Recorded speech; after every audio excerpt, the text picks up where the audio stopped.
I'd like to welcome you all tonight to tonight's SMRC webinar, Carving Your Career in Sports Medicine, where we'll be featuring a 7-member speaker panel of AMSSM members that will be sharing about their sports medicine practice type.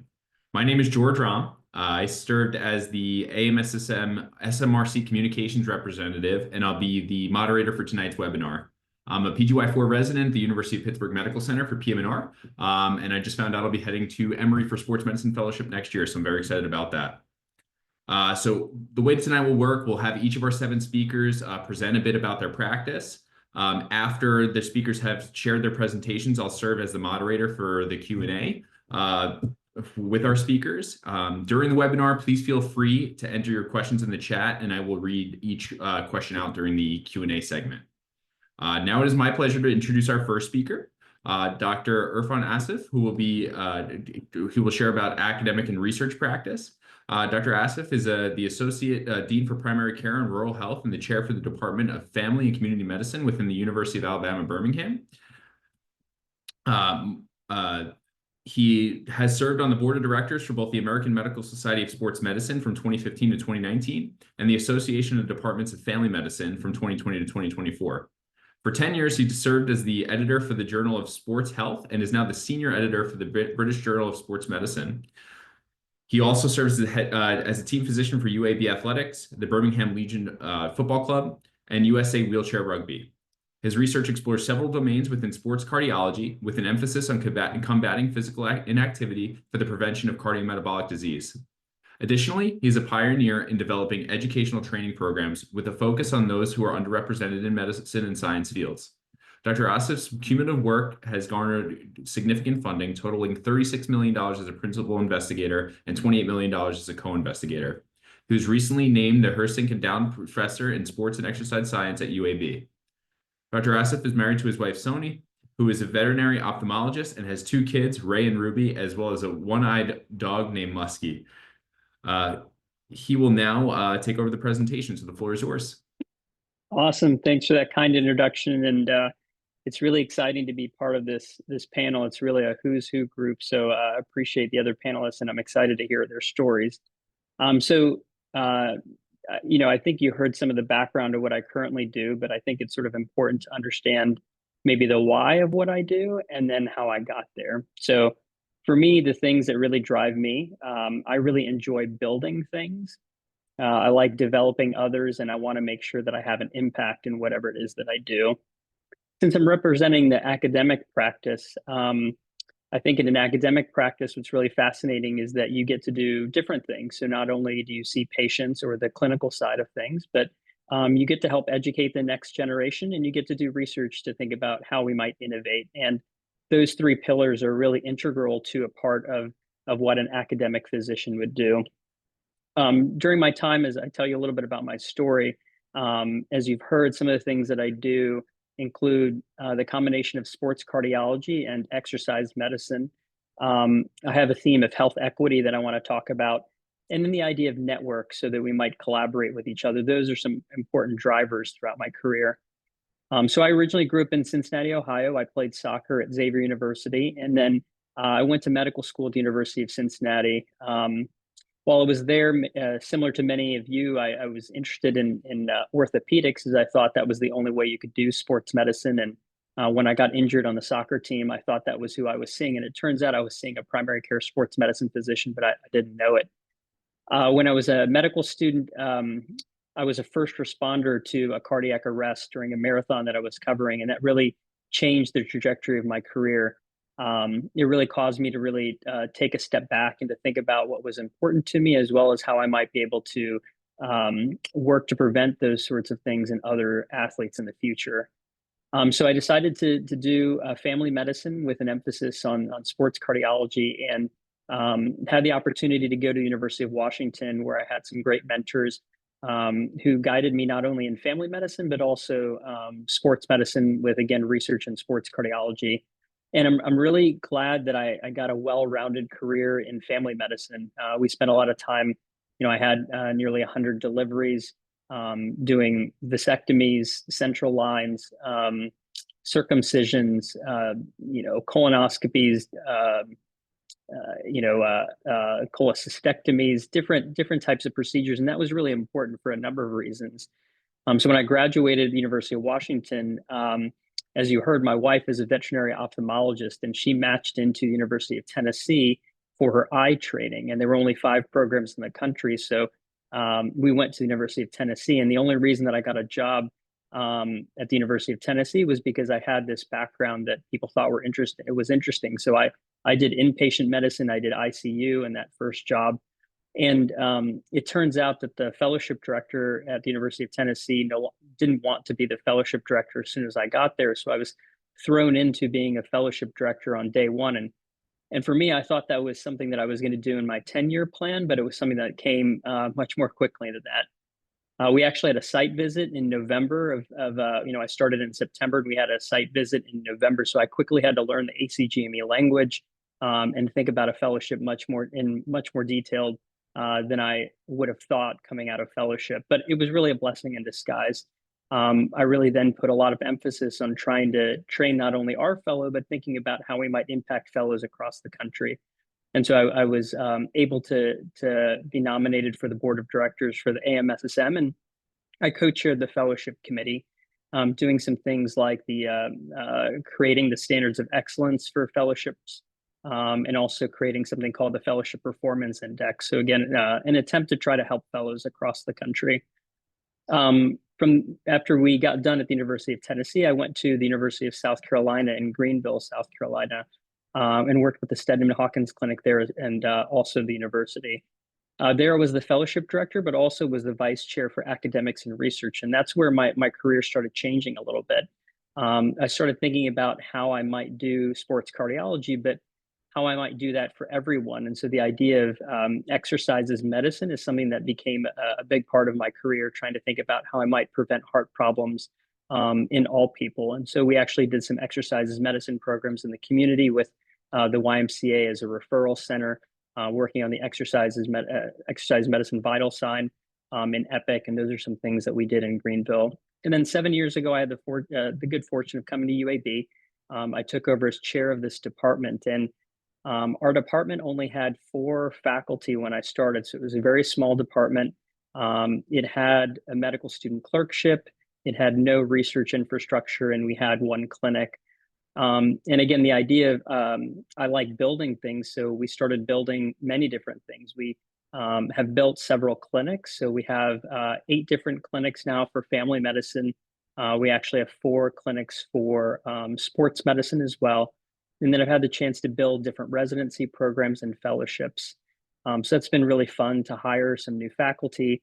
And that's been a way to give back to that next generation. So it's not just training fellows or residents, but also hiring the next generation of faculty that are going to be training future residents and fellows in the future. Some of the other things that I've had a chance to do is to work with the AMSSM Collaborative Research Network as the chair. And again, kind of continuing along the same line of building things and developing others. So you'll see that we spend a lot of time creating mentorship programs and creating some infrastructure that'll broaden the reach for our AMSSM members. Last, an academic career is really flexible, and that's what I really enjoy about this. So I spend about 80% of my time doing the building and working with other people, and I spend about 20 or 30% of my time seeing patients or working with teams. That flexibility of having some administrative time or the academic time allows me to do some of the other things like work with AMSSM and also as an editor for things like BJSM. So I'm going to stop there. I know that people may have questions, but I wanted to make sure people had a flavor of what an academic practice might be able to give you if you decided to pursue that route. Thank you. Awesome. Thank you so much. And again, we'll take questions in the chat, and we'll make sure that those are doled out at the end of the presentations here. Next up, I will introduce you to Dr. Griffin Elbert, who will share about his sports medicine community practice. Dr. Elbert is a family medicine and sports medicine physician for Community Memorial Healthcare in Ventura, California. He obtained his medical degree at the Marian University College of Osteopathic Medicine before completing his family medicine residency at Community Memorial.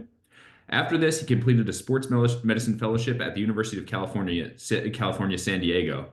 He enjoys treating active individuals of all ages with a special interest in tendinopathies. In his free time, he competes with USA Weightlifting and is also training for his first marathon. And now Dr. Elbert will share about his community practice. Thank you very much. Apologize if there's any background noise. I've got a crying child in the back. But I am a few years out of fellowship right now, so I don't have quite as many accolades or quite as long of a journey to go over. But originally from Indianapolis, Indiana, that's where I went to undergrad, medical school. I was very active in sports kind of my entire life. So going through undergrad, medical school, and even residency, you hit on the exercises medicine part of it. That was kind of a big part of my interests going through schooling. And then even into residency, I was very interested in lifestyle changes for patients, whether it be nutrition, exercise, various things like that, with a large interest in sports, obviously being an athlete and everything. That led me to going to UCSD for fellowship. Loved my year there and got to see kind of the academic side of things there. Loved my time there, even considered going that route myself, but ultimately came back to where I did residency actually at Community Memorial. And it's a community-based hospital system, but kind of multi-specialty. So we have kind of most specialists there, not necessarily like subspecialists and things like that. So we're kind of not quite rural, but not all of the services that a bigger system might have. One of the reasons that I chose to go back there, multiple reasons, but one of the biggest things was being able to kind of make my own way into it. Being family medicine based, I didn't want to really give up any primary care aspects of that. I like that long-term continuity of patients, even if it's not sports related. So I definitely wanted to make sure I continued that within my regular practice, but I also wanted a good amount of sports medicine, musculoskeletal work as well. So I was able to kind of make my own position there where I'm doing 50% primary care, 50% sports, and have it divided out pretty evenly. I was doing that for a good period of time, a little over a year. And then similarly, my route kind of changed. I got thrust into a director of osteopathic education role with our residency program. So started doing that. I've been upgraded to like core faculty of our family medicine residency program as well. So I'm enjoying working with the residents, teaching them. We also have a partnership with one of the medical schools that's in LA and Pomona. So we house a good amount of medical students as well. So I almost always have a medical student working with me on my rotations. So in a sense, I get a little bit of academic in there as well. So we get the medical students, the residents, all of that. So I enjoy the teaching part of it, developing curriculum for the osteopathic side. It's really fun, and I didn't know that I would have all that flexibility of creating that when I started out. So it's interesting to see how multiple worlds can kind of come together. Another part of that too, I wasn't quite sure exactly what I wanted to do with kind of sports coverage as well. I knew that, picking up some high school coverage wouldn't necessarily be that hard of a thing to do. So I did that pretty early on, but I'm currently in talks with a local community college to work with them as a co-team physician as well. So kind of upping coverage opportunities as well, which will hopefully water flow down to the residents and medical students so that they can get some exposure to that as well and increased education too. So my biggest thing would just be, obviously, I'm only a few years into it and things have already changed a whole lot. So as you guys are trying to decide what you want to do in your life, have a general 5-year, 10-year plan, but note that it's probably going to change a lot. Be open to that and don't feel like you got to pick like the perfect thing coming out of residency or fellowship or whatever it may be. Awesome. Thank you so much. Next up, I'll introduce Dr. Jason Matuszak, who will share about his private practice. Dr. Matuszak is the Chief of Sports Medicine at Excelsior Orthopedics in Amherst, New York. He's also a clinical assistant professor at the University of Buffalo School of Medicine. He's board certified in family medicine, sports medicine, and clinical informatics. He's the founder and director of several specialized programs at Excelsior Orthopedics, including the Sports Concussion Center, the STRIDES program, which is a center for running and endurance medicine, and the musculoskeletal ultrasound program. He was honored as one of Buffalo's Business First Healthcare 50 for his contributions to healthcare in the region. Nationally, Dr. Matuszak has served on the writing groups for the 5th and 6th editions for the pre-participation evaluations for the Sports Monograph PPE. He has also contributed to numerous team physician consensus guidelines and clinical practice guidelines for musculoskeletal conditions. Locally, he is a partner at Excelsior Orthopedics, the school physician for the Clarence Central School District, and a team physician for the Buffalo Bisons, the AAA affiliate of the Toronto Blue Jays, as well as 12 local high schools. His previous roles include being a team physician for the Western New York Flash, a women's professional soccer team, as well as a volunteer physician for the Ironman Triathlon World Championships, the U.S. Olympic Committee, and USA Hockey. He's the past president of the New York State Academy of Family Physicians and serves as the chair of the Physicians Advisory Council to the P2 Collaborative of Western New York and Health eLink, Western New York's regional health information organization. So I will turn it over to him to discuss his private practice. Sorry, I didn't mean to take up half the time with an introduction. Hi, good evening, Jason Matuszak. Nice to meet everybody. So even though my biography talks about a lot of the other stuff that I do, actually the vast majority, the bulk of my time is spent in the private practice of sports medicine. As my biography says, I'm a partner in an orthopedics practice. So when I left sports medicine fellowship, as most people do, you come to this position where you're trying to figure out what that next step looks like. And for me, I felt like even though I had done a fellowship in sports medicine, I didn't yet feel like I was an expert in doing musculoskeletal care, that I had this 1-year volume of experience, but I didn't really feel like I had the self-confidence to say like, okay, yes, I'm an expert in sports medicine. I know what to do to treat all these musculoskeletal conditions. And so I felt like I really needed to take time to just develop a wealth of experience, just a complete build of volume of just hands-on doing the musculoskeletal stuff. So I looked around for different opportunities, and I joined my current practice, Excelsior Orthopedics, with an idea that it was going to be a 3 to 5 year type of position, that I would build experience and that I would transition into something that I really wanted to do.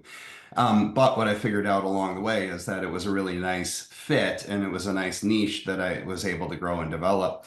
And I walked into a good situation where there was no previous primary care sports medicine physician in the group.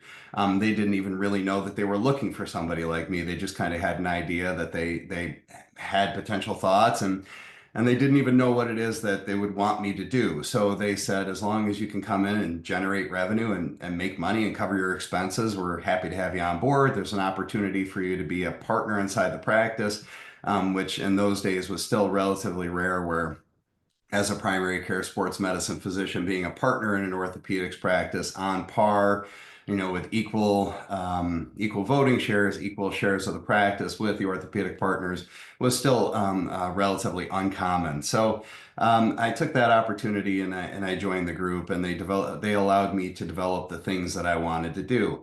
So now I was fortunate that during my residency training, our 3rd year of residency at family medicine and at St. Joe's in Syracuse, they really did a very robust curriculum in running a private practice. So we every week we had an additional lecture about practice management types of issues. And it really, I felt, put me in a good position to be able to be an active business partner with my other orthopedic colleagues in terms of running this practice. So, when we have our billing manager, I know how to speak to my billing manager about the things that are really important for the practice. Or when we're doing our HR, we're working HR, and I'm dealing with our human resources director, that I'm on the level with what types of things that it is that we have to be looking for, that we have to be compliant with. even getting down to regulations when it comes to OSHA or other things that we have to be aware of inside the practice. So now there is opportunities to develop those skills as you go too. And some people who own private practices or get into the private practice world don't have as much comfort level with the day-to-day operations of the practice, and that's fine. You can hire business managers to help manage the actual practice. What I like about the actual part of the private practice model is that on a day-to-day basis, I'm getting active feedback from my patients about whether or not I'm providing good care. They talk about it in the patient reviews, or they get feedback on it, and they make decisions with their feet. And if they're not getting good care, they move on to a different practice, and then we have to look at what we're doing wrong in order to be able to meet the needs of the community. And it also allows us to dabble into the idea where we can experiment with different things that may or may not be as easy to accomplish as if you're part of a big hospital system or part of a big academic center. So, we can say, hey, we'd like to develop a running endurance medicine clinic, and in 6 months' time, we can launch a running endurance medicine clinic. The latest project that I'm about to try and get off the ground over this coming 6 months is to build out a more robust bone health clinic, because there really isn't one inside of our area that's really doing a comprehensive program. As part of our practice, we have physical and occupational therapy. We also have a sports training program, sports performance program. We've got dietitians. We've got all of our own imaging in-house. We've got durable medical equipment. And all of the various components that can actually, comprehensively cover patients from a musculoskeletal standpoint. And so, we've grown from a place when I joined the practice, I was about the 10th physician in, and now we're up over 30 physicians. We had about 100 employees when I started with the group, and now we're up to about 500 to 550 employees. So I've really done a nice job of growing the practice and really being a center of excellence for the community. So, that's been the bulk of my practice.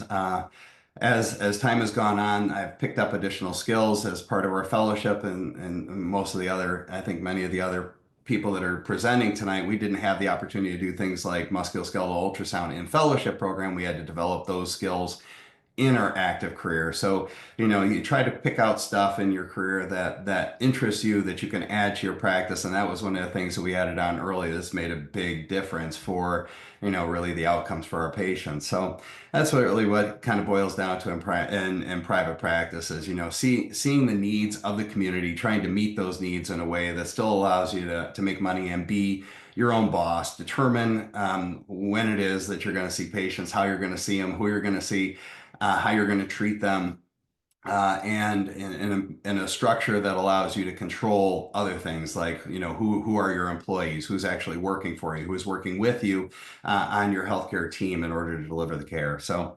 advantages, having that independence, disadvantages, it's quite a bit of work sometimes to pay attention to all the rules and regulations and those types of things. So I think that's all I got for you.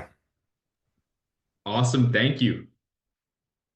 Next up, we'll talk about rural sports medicine practice with Dr. Jacob Miller.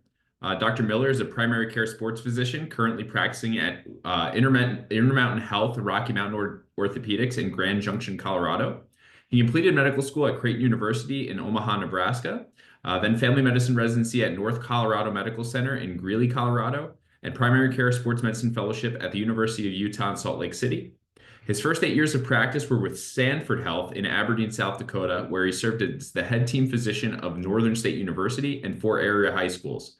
Dr. Miller practices a full spectrum of sports medicine for athletes of all ages. His research interests include student-athlete well-being, concussion, and rodeo. He lives with his amazing wife, Leanna, and 4 outstanding children. He enjoys hiking, camping, horseback riding, nonfiction writing, and journalism, as well as acting. He's a lifelong fan of the Muppets and can voice most of the characters performed by Frank Oz. To hear his Miss Piggy impression, you just have to ask. Dr. Miller, you're up next. Thank you very much. It's such a great honor to be on this panel today. I'll hold the impressions until later for right now, but I've been very impressed to hear everyone's stories as far as what their journey in sports medicine has been like. And as I've been listening to this, I've been trying to think, what what makes my journey unique and what would be of benefit for the residents that are listening today. And what I'd like to share is the fact that some of my colleagues have shared as well, that this path is a journey, that there will be different switchbacks that you will experience throughout this process that will lead you to where you need to be. My background is that I did grow up in a rural environment. I grew up on a ranch in northeastern, Nevada. And in every sense of the word, I was a cowboy. I grew up moving cattle and rodeoing and all those kinds of things. And my ideal growing up was knowing that I was the last house up the mountain. And so I really came from a rural environment.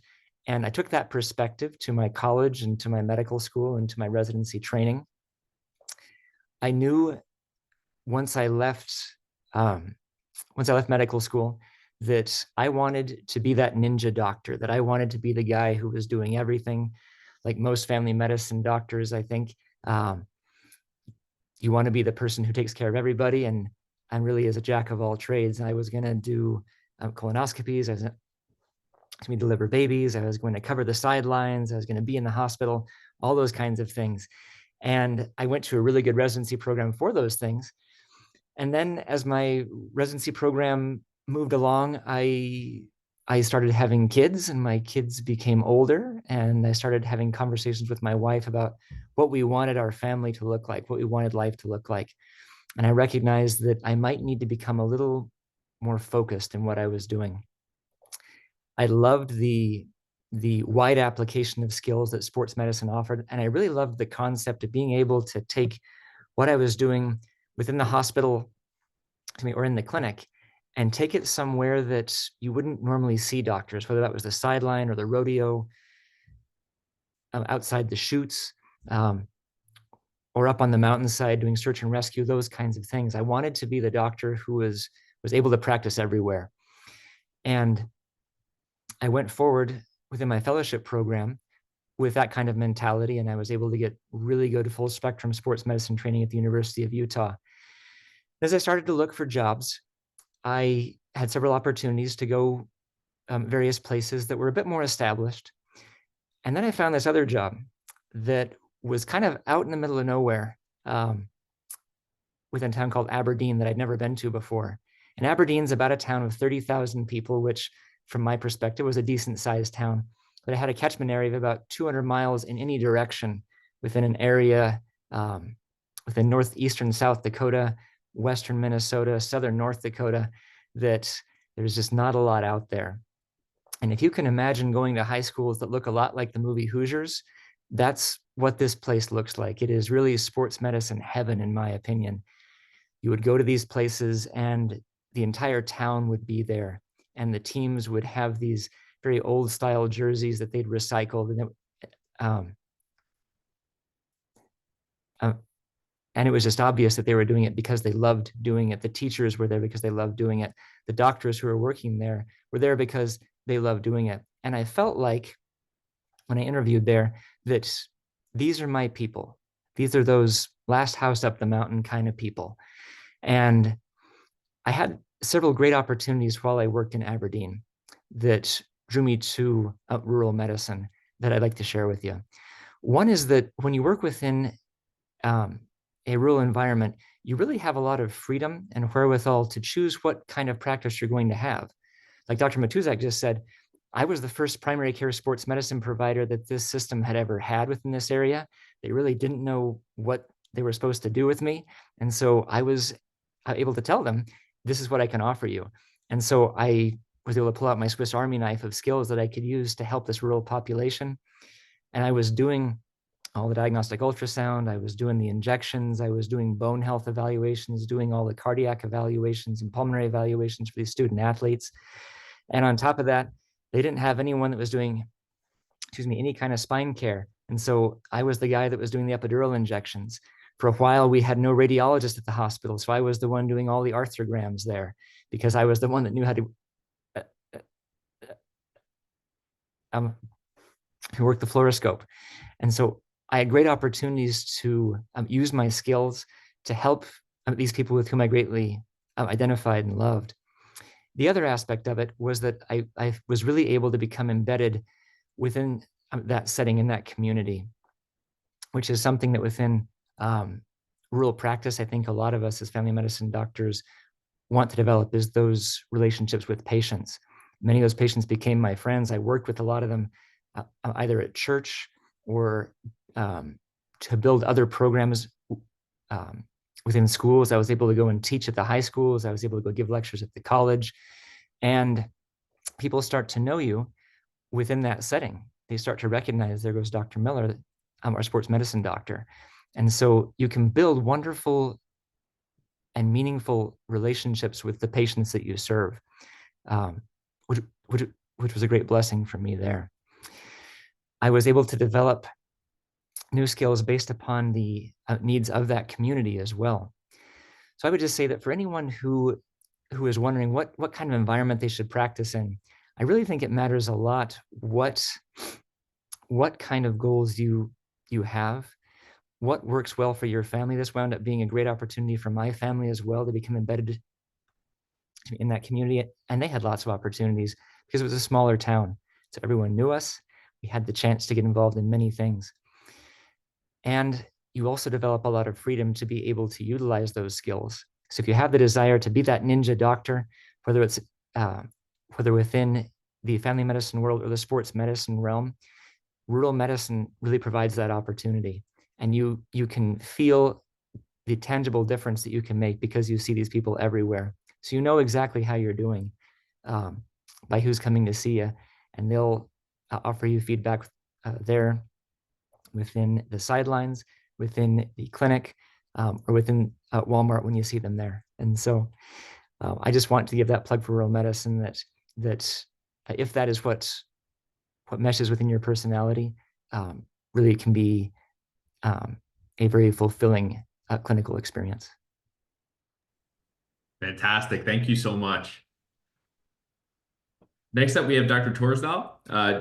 Dr. Toresdahl is the Associate Professor of Orthopedics at the University of Utah. He completed medical school, family medicine residency, and fellowship at the University of Washington, and then joined the medical staff at the Hospital for Special Surgery in New York, where he was the research director for primary care sports medicine services for approximately 10 years. He's the head team physician for U.S. Biathlon and served as a team physician at 3 Olympic Games in Rio in 2016, Pyeongchang in 2018, and Beijing in 2022. So now welcome Dr. Toresdahl to talk about team physician as part of his sports medicine practice and academics as well. Thanks, George. Thanks, everyone, for the talk so far today. Yeah, so that was my background. George shared a little bit of my training, similar to what Irf was saying earlier. Maybe starting with why I made being a team physician part of my career path. I think for me, it probably reflects a bit of my interest in family medicine, where continuity is valued. And I feel like we get that a bit in our sports medicine clinical practice, but the frequency and the depth of the relationships you get with athletes and patients is just at a different level within a team context. I mean, speaking of context, I would also say like the injury and illness context is just amplified when you're taking care of a team, because you're not just helping somebody get back to staying active or exercising, you're helping them achieve some very short-term, very specific goals. And for some of them, it's their career goals, and it can really change their life if you're able to help them through an injury and help them achieve those goals. I also like group projects more than individual assignments. So within a team, within a team physician role, you're actually working with a broader sports team than often in the clinic setting. So that's a few of the reasons why really put a fair amount of energy into developing that part of my career.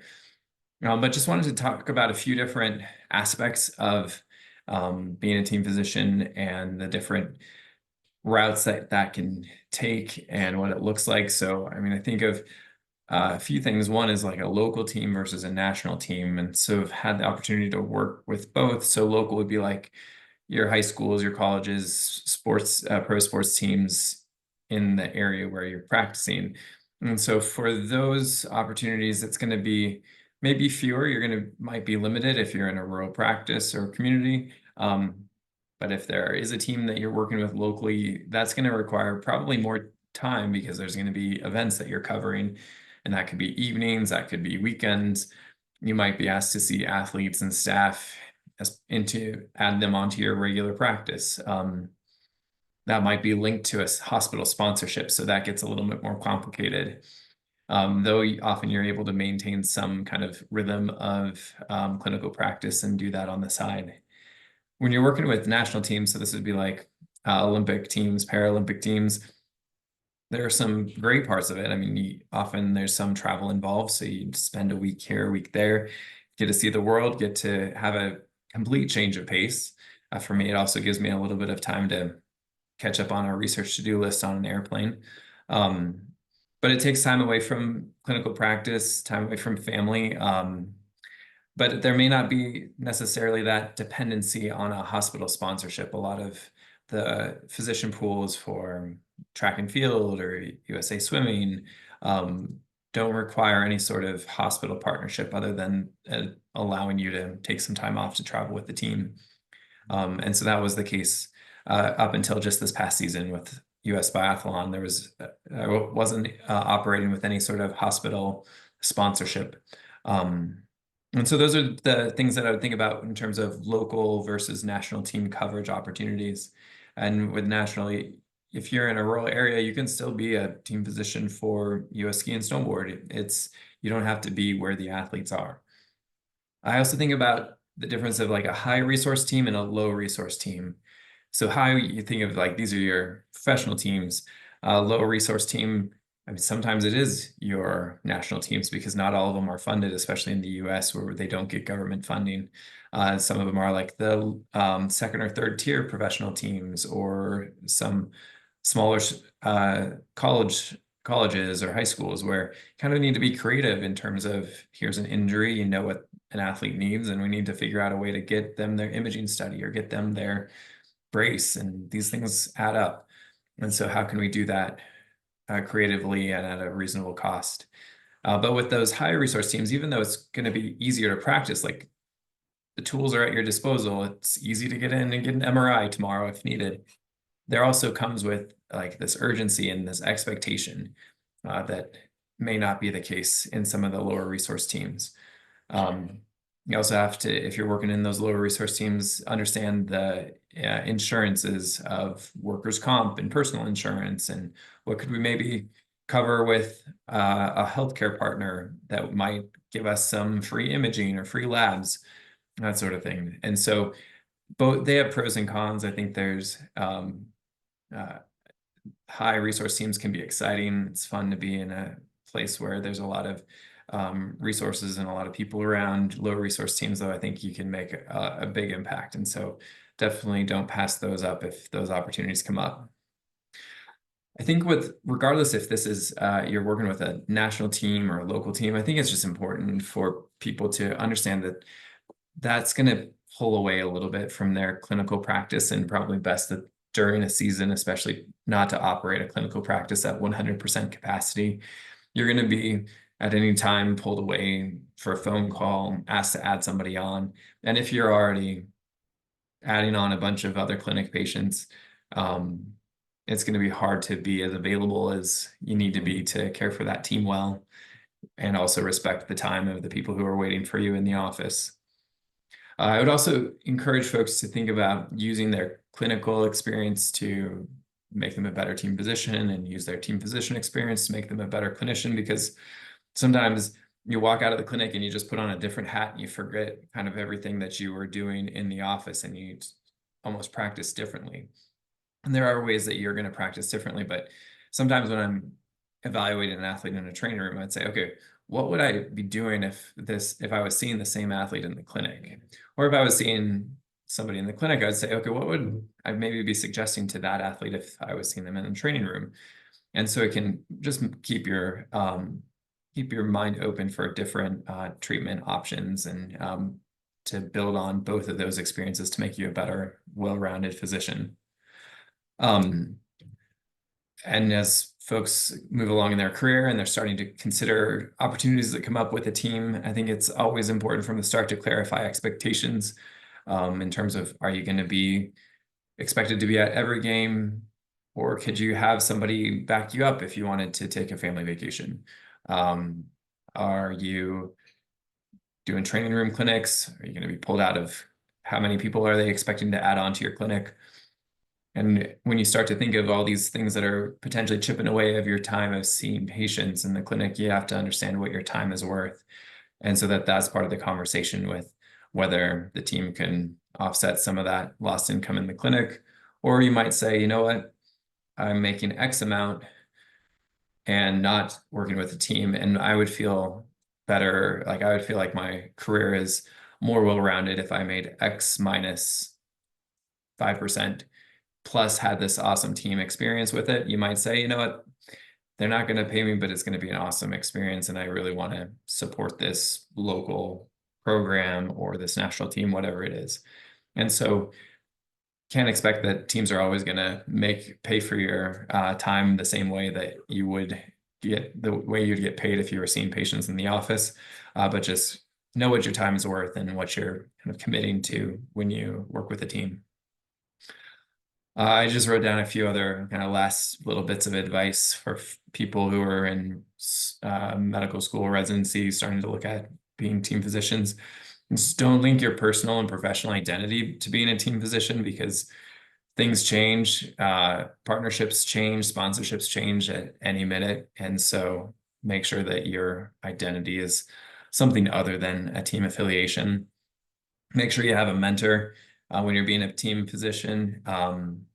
It's okay to say, I don't know, or to say, I'm not sure how long this player is going to be out, but we're going to reevaluate him tomorrow and we'll have a better sense once the dust settles. You got to get like comfortable with some of these like things that can make it so you're not locked into saying, oh, this is going to be a 3-week injury or a 6-week injury, because you don't really know at the start. And anybody who claims to know probably may not be actually that accurate most of the time, and that can get you into trouble. Stay open-minded to different opportunities. Say yes to things from when you get started, even if it may not be exactly what your goal is. Like if your goal is to be a Major League Baseball team physician, and that's not available coming out of fellowship, which for most people it's not, do something completely unrelated, but just make sure you're a well-rounded team physician. Don't overcommit, and make sure you're communicating easily. And it always is good to kind of wrap up questions with like, just like we do in the office, to say like, do you have any other questions? Like if you're texting with a trainer, or if an athlete texts you and says like, hey doc, my throat hurts, they might just be saying like, we just want you to know. But you can follow up by saying like, okay, great, thanks for letting me know. What are your questions? Or like, what are other questions do you have? Making sure that things are open-ended and you're available and communicating clearly. So those are my few bits of advice for the future team physicians out there. Awesome. Thank you so much. Very salient points. Well, again, if anybody has any questions, please drop them in the chat. We have 2 more presentations here, but then we'll get to the Q&A. So if you have anything, please continue to put them in the chat. Next up, we have Dr. Nicolas Hatamiya. He is a family medicine trained primary care sports medicine physician and assistant professor at the University of California, San Francisco. He earned his medical degree from the Western University of Health Sciences and completed his family medicine training at Stanford Healthcare O'Connor Hospital, where he also served as the chief resident. He then did a fellowship in primary care sports medicine at the University of California, Los Angeles. In his current position, Dr. Hatamiya serves as the program director for the UCSF Primary Care Sports Medicine Fellowship and the co-director of the Oakland Roots professional soccer team. He's an active member of several AMSSM committees and is one of the co-chairs for the AMSSM Medical Student Resident Boot Camp at the annual meeting. He has strong interest in medical education, ultrasound, and wearable technologies. Dr. Hatamiya, you have the floor. Thanks so much for the introduction, George, and thanks to the AMSSM for the invitation to be a part of such an esteemed panel. I really enjoy giving talks like this to groups of trainees because, I've learned so much about everyone on the panel and their journeys. And I hope that you can see that there's some underlying themes, but everyone's journey is different. And I think no matter what career setting you're in, you can always change what clinical setting that you're in too, which is also nice. And I'm supposed to be talking mostly about my role as a fellowship program director, but a lot of it blends with what Brett and Irf mentioned as well in terms of coverage, and then also being in an academic setting. I can give you kind of a sense of my journey as well. And, when I reflected back to think about what led me to the position and my, current roles I'm at now, I think a lot of it has to do with a couple of things. I think one is certainly being open-minded to different opportunities that present itself and then having an open mind to, partake in those. More importantly, though, I think it's about having good mentorship. And I think I've been really fortunate enough to have great mentors kind of along my path to being where I'm at today. I think what Dr. Miller mentioned, he grew up in a rural community. I was similar to that. I grew up a small rural community in Northern California. My dad's a farmer, not livestock, but grows peaches, prunes, and walnuts. And the community I grew up in is medically underserved, and I really looked up to the family medicine physicians that provided care there and were advocates for our community.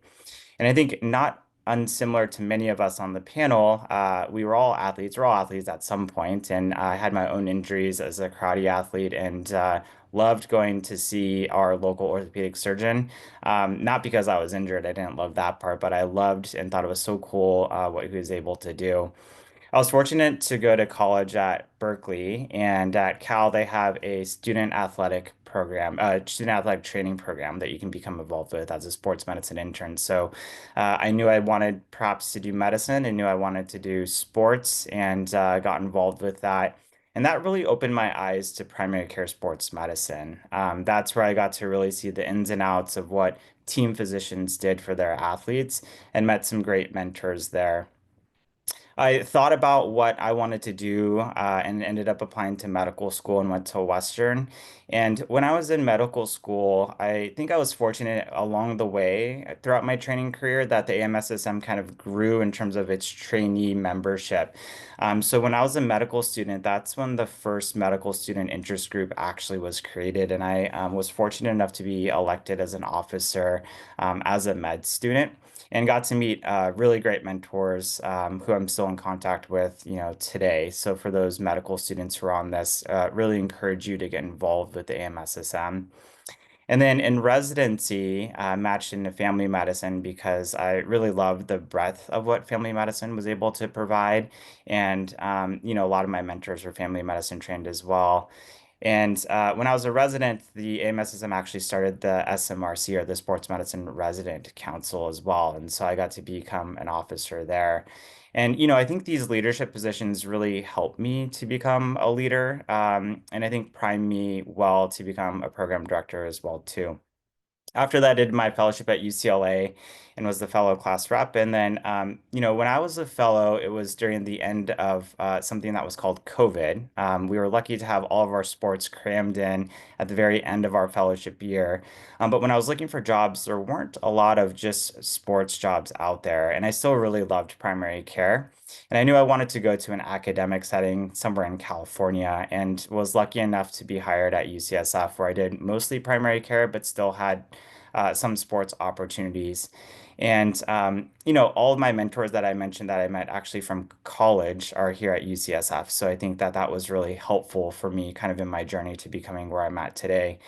But as luck would have it, literally a month into my job, there was a position that was opening with the UCSF sports group that also involved becoming a program director. And I was like, well, this is a great opportunity. I can't pass it up. So was very transparent with my medical clinic director because I was only a month in, but told him I was applying and ended up applying and getting the position. And so I started doing a full practice just with primary care sports medicine in an academic setting where I also get to teach and do research, but then quickly became the program director, kind of like Irf did earlier in his career, a year out of fellowship. And I think this has been really a great blessing in disguise. I think that, I've learned lots about the ACGME lingo, but I think if you love mentorship and teaching, it's really one of the best positions to be in. So currently we have one fellow, and then just for you to know, my clinical practice is kind of a mix of primary care sports, both for pediatric and adult patients. So I have some clinics that are mixed, but today I go to our all pediatric sports clinic where I just see young athletes and then also do some coverage as well. So happy to answer any questions, but thanks again for having me on this. Awesome. Thank you so much. I'm just checking to see if Dr. Coleman was able to join us yet. I know she was tied up late at work. Do not see her on the call yet. I will keep an eye out for Dr. Coleman. In the meantime, we can open the chat up for any questions that come up or have come up. If you'd like to drop anything in the chat now, more than happy to direct those to our speakers. I'm happy to ask a question. So I think there's a question. Let's go to the one in the chat, and then I'm happy to ask. Sounds later. good. So the question we got are, what are some key questions that are important to ask potential employers or practices when inquiring about PCSM positions? I'm happy to start. So this is a great question. I think to understand maybe where I come from, one of the things is maybe just my own experience. And so when I first got out of fellowship, I mentioned that I had to go to Knoxville, Tennessee, because that's where my wife was going to be doing her eye training. And so I interviewed at different groups. I interviewed at community practice, an academic one, as well as an orthopedic group. I think the important thing that I've learned is that you want to make sure that you feel comfortable, if you have options, to be around people who have maybe a mission and vision that align with your own goals and values. Yeah, I have. This is not meant to be offensive to any other group, but when I interviewed at the orthopedic groups, they really didn't understand at that time what primary care sports medicine did, and so I had to explain, my background and what I did, and it still didn't register. So for them, they said, so you're a glorified PA, and I'm like, that term doesn't quite ring with what I'm hoping to do. And so I was happy to join that academic practice. And again, it set me up for what I'm doing now. I think being a chair now and hiring people, I enjoy trying to find the passion that people have, and passion usually, again, trying to match that energy with what we're trying to accomplish within the department. And so alignment is really important. And like I said, getting down into mission and vision ends up being a big part of that. If you have, even 20% of a job that aligns with what you're trying to do, you're probably, you have a chance to be happy. But if there's no part of the practice that's going to make you happy, then it doesn't seem like it's going to be a good fit. And so what I like about academics is you have more of that flexibility to try to align with the things that you enjoy, so long as it aligns with where the organization's trying to go.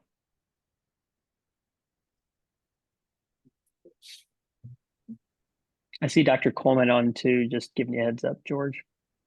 Oh, perfect. And then we could turn back to those questions after Dr. Coleman's presentation. Dr. Coleman, are you ready to speak? I can be. Can you hear me? Yeah. I could do a quick introduction if you want to get in a better spot, if that No, works. this is it. Okay. Because otherwise Perfect. it'll be in my car. So this is probably a little bit better. Okay. Well, Dr. Coleman is a primary care sports attending at Children's National Hospital. She completed her undergraduate studies at Emory University. Upon receipt of a second full tuition scholarship from Emory for medical school, she remained at Emory in completion of her medical degree in 2000.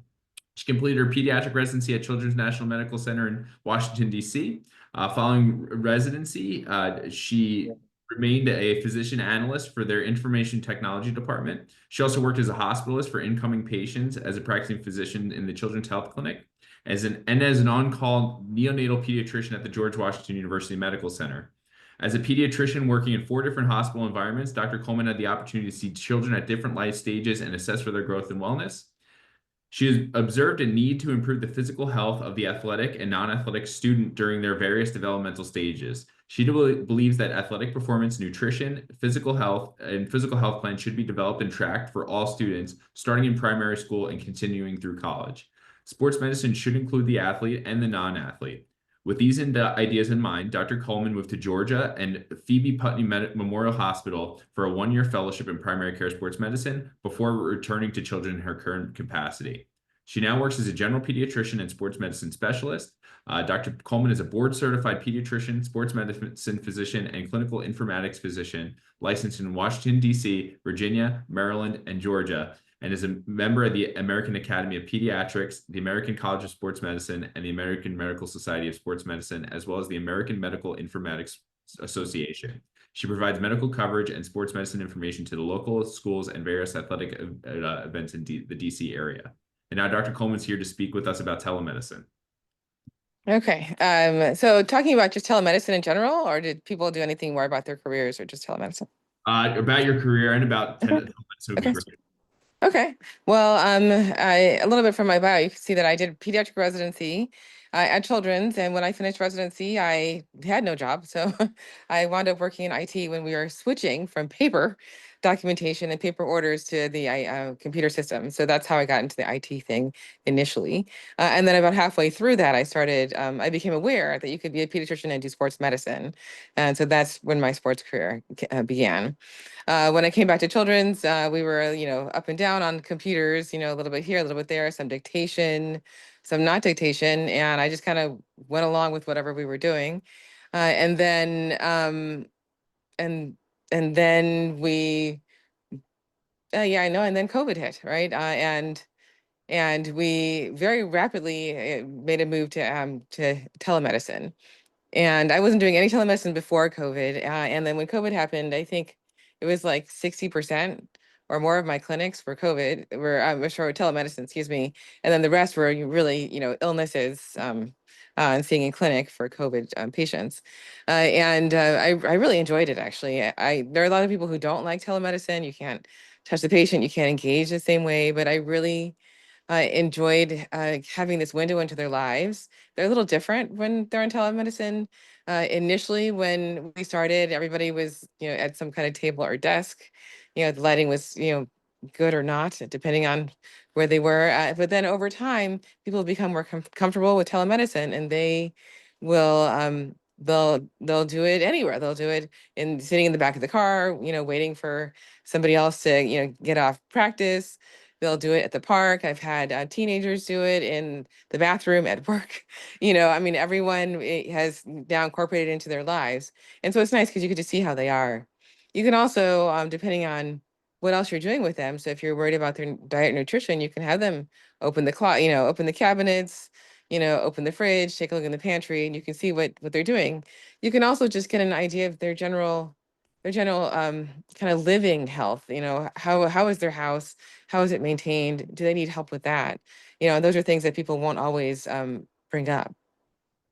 So now that COVID is, over, so to speak, or at least the pandemic is over, I'm not doing as much telemedicine as I used to do. And actually more providers are doing a little bit of telemedicine just throughout their day. So sometimes what they will do for us now is they'll schedule a telemedicine visit in the beginning, or one or two in the beginning of our in-person shift. So we'll get a couple visits in where people are more easy to get if they forget about their appointment. You can call them or ping them and have them come in, and then you go and you do the rest of your in-person visits. So I've enjoyed having telemedicine. I don't have as much, like I said, as I used to, but I think it is something that you can do even in fields where we feel like we should touch the patient all the time. I was involved in a group for AMSSM that created a telemedicine toolkit so that you could do an MSK exam and know how to ask somebody, no matter where they're from, how to press here, move here, bend here, twist there, and not have to say it 8,000 times. We really worked to make sure that you could ask, say it one way, and the family would, or the patient, if it's an older patient, would know what to do. So I think if someone's interested in doing telemedicine, you can definitely do it for a field where we have to touch where we usually consider having to touch the patient. A lot of our exam is visual and observation, a lot more than we tend to think. So if it's something that somebody's interested in, you can do that. And there are sports practices that have a very strong component of telemedicine. So it's definitely a possibility. Awesome. Thank you so much. I'll stop there. That was great. That was great. And some really great, very practical points for us to take. So we have a few questions coming in on the chat. I appreciate our panelists answering them as we went along as well. I think the next question can definitely be answered by any of our panelists, but I remember Dr. Toresdahl specifically mentioning mentorship here. So Hamza says, thank you for all of our panelists for sharing their time and perspectives. Some themes that have been integral is about finding good mentorship and saying yes to opportunities. What specific qualities should trainees be looking for when it comes to mentorship? And then what about international and national opportunities? If a resident wants to try to get involved early on, what would be the best way to approach this? May I chime in on the mentorship question real quick? Absolutely. Sure. So I think when one is seeking out a mentor, it's very important to find one that knows what your strengths are. It's very hard to promote someone that you don't know very well. And so my best mentors have been people that have known me pretty well, and great mentorship experiences I have been when an opportunity has come up and maybe I've been a little bit tongue-tied or a little bit shy to raise my hand, and my mentor has grabbed me by the elbow and made me raise my hand and said, hey, Jake knows how to do that. He'd be great to do that. So I think a mentor is one who promotes your strengths and one who makes them known to others. And so seek out those kind of people that are willing to stick their neck out. Sometimes we view mentorship as just being able to say, yes, you should do this, or you should not do that, but then sitting back. A really good mentor is one who will speak up for you. So try and seek out those kinds of people. Thank you, Dr. Miller. I mean, that's great. I would say the mentors that I've found to be most valuable in my career growth are the ones that are available, who are willing to have a standing lunch where we meet and talk about very basic things that may not like bubble up to the level that you would like call them up after a clinic or call them in the middle of evaluating an athlete, but it's just like, okay, this is the art, not the science of being a team physician. And so I want to know like why you choose these meds for your common cold and why not these? And when do you pull the trigger on an antibiotic and not just give everybody a Z-Pak and a Tamiflu at the first sign of a sniffle? And so like these are, you want to have like that availability and the access to be able to just talk through some of these things that you might that would be harder to just do on an as needed basis, or you may feel are unnecessary to do it. But that's kind of like as coming out of residency or fellowship, that's when you want to, those are the kind of questions you want to start with. I'll add a little bit more. I think that another important thing to recognize regarding mentorship is you can have mentors for different things, right? You can have a career mentor, a research mentor, a work-life balance mentor, right? And so on your journey, as you go to whatever you end up doing, you collect mentors along the way. So you kind of have a tree of mentors that you can rely on when you need advice about something. And I think the good mentors that I've been fortunate to have are what Brett said, they're available. They're always willing to be honest with you too. I think that's important as well. And, you know, I think that as you progress through your career, hopefully you can serve as a mentor for other people. But I think it's important to recognize that you can have mentors for different things and you can rely on them for different situations too. To add on, I agree with what everybody else has said. I would add on that you don't need to be super advanced in your career to be a mentor. Similarly, you don't need a mentor who's super advanced. Our peers can serve as our mentors too. So you likely have many mentors around you who have something that they can offer you in your career development. Phenomenal. Thank you so much. I don't want to let us get too much over time. I want to be respectful for all of our speakers' time tonight. But thank you so much for sharing. I think we have one more question in the chat. As fellowship directors, what features or qualities do you look like for residents coming into residency programs?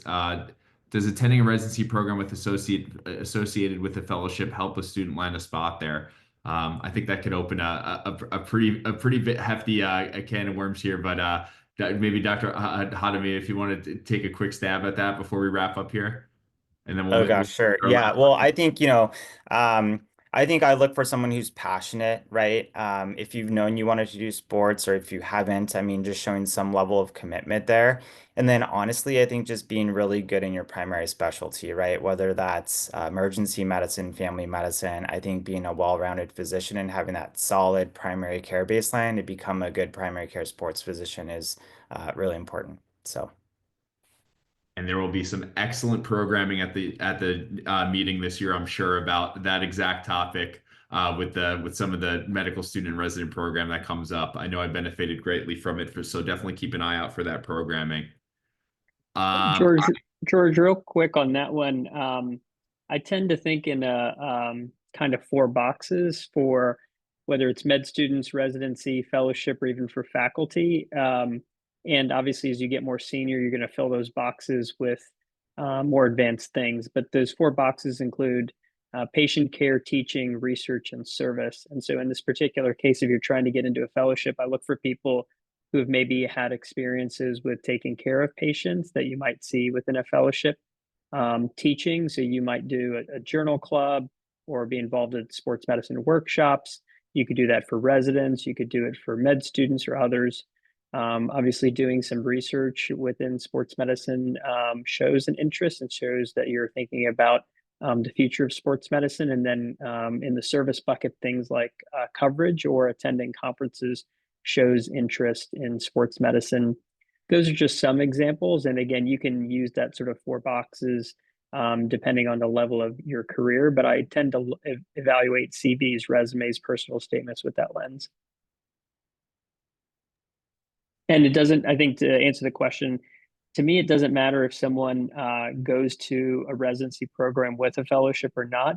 It's really the initiative that someone could have. So if someone doesn't have a fellowship attached to their residency, but they start something new and create an opportunity or a sports medicine track or create some new coverage opportunity with high schools, I weight that equally to someone who takes advantage of the opportunities where there might already be some with a fellowship attached to the residency program. Matthew Costin just asked if you could repeat those 4 boxes one more time, because those were really valuable. Yeah, I'm going to type it in the chat. So there's a patient care element, there's a teaching element, a research element, and then I call it service. Again, I use these same 4 boxes when I'm thinking about family medicine and sports medicine, and service would be things maybe outside of traditional clinic, but things like coverage might fit in there, or attending conferences is an example of something, getting out into the community. Those are just some things I put into my service bucket, and I'm happy to describe that more in detail if people want to follow up. And I'll also say there's lots of different types of fellowship programs, right? So I think we look for similar things in the academic setting, but you can also find a program that isn't research heavy or whatever it may be. So I actually had no sporting experience at all in my residency program. We didn't have anybody. And I came late to sports medicine as a career for a pediatrician. And I just did this flurry of applications, and I just got a couple interviews, but I got good advice because I didn't get my fellowship that year. And the advice they gave me was to kind of, show some interest, because although I was interested, they didn't know that there was no evidence. And so they said, join the organizations, go to the meetings, shadow somebody, cover some games. And I did all those things. So I showed interest. And then they had more confidence that I would participate well in their fellowship. And I got one extra interview, but I got my fellowship. Awesome. Well, thank you all again. Fantastic presentations. Again, just really illuminating different paths to help all the trainees here accomplish their next steps to get to their goals and their dream careers. Before we conclude tonight's webinar, I just want to thank everybody one last time. Thank you all for being here. Thank you so much for your time. I know it's a busy time of year, kind of readjusting after the holidays and getting started for the new year here. Before we conclude tonight's webinar, I just want to encourage you to join our next webinar hosted by the SMRC. It'll be a radiology review on Thursday, January 30th at 8 p.m. Eastern Time. It will be one of our affiliate members, Dr. Joseph McGinley. He is a diagnostic radiologist and entrepreneur in Casper, Wyoming, and the owner of the McGinley Clinic. He specializes in musculoskeletal radiology and sports medicine with a particular focus on non-surgical treatment for sports injuries. So that's going to be a really, really high yield webinar for our trainee members. It's been my pleasure serving as the moderator for tonight. And again, thank you all for being here. And thank you all to all of our speakers one last time. And we'll see you all soon.